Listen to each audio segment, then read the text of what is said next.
نحمده ونصلي ونسلم على رسوله الكريم اما بعد فاعوذ بالله من الشيطان الرجيم بسم الله الرحمن الرحيم والشمس وضحاها والقمر إذا تلاها والنهار إذا جلاها والليل إذا يغشاها والسماء وما بناها والأرض وما طحاها ونفس وما سواها فألهمها فجورها وتقواها قد أفلح من زكاها وقد خاب من دساها كذب ثمود بطغواها إذ انبعث أشقاها فقال لهم رسول الله ناقة الله وسقياها فكذبوه فعقروها فدمدم عليهم ربهم بذنبهم فسواها ولا يخاف عقباها۔ سورج کی قسم اور اس کی روشنی کی قسم اور چاند کی قسم جب وہ سورج کی پیروی کرے یعنی اس کی روشنی سے چمکے، اور دن کی قسم جب وہ سورج کو ظاہر کرے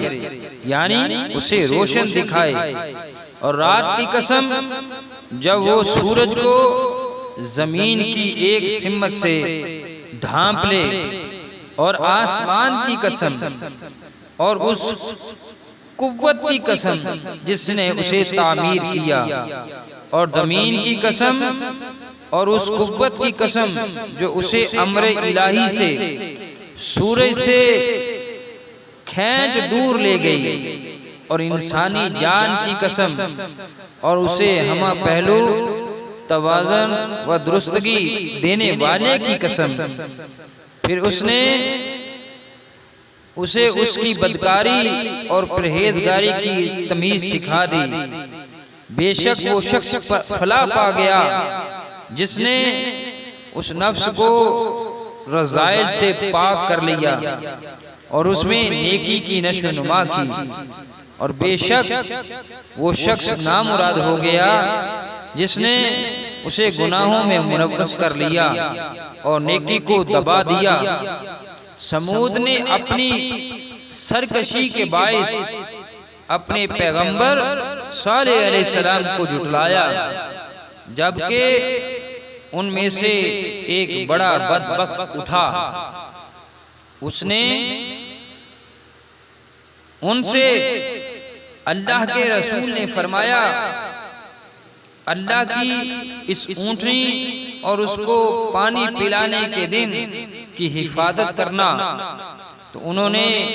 اس رسول کو جھٹلا دیا۔ پھر اس اونٹنی کی کونچیں کاٹ ڈالیں تو ان کے رب نے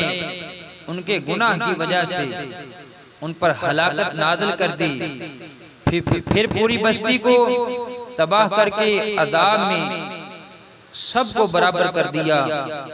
اور اللہ کو اس ہلاکت کے انجام کا کوئی خوف نہیں ہوتا۔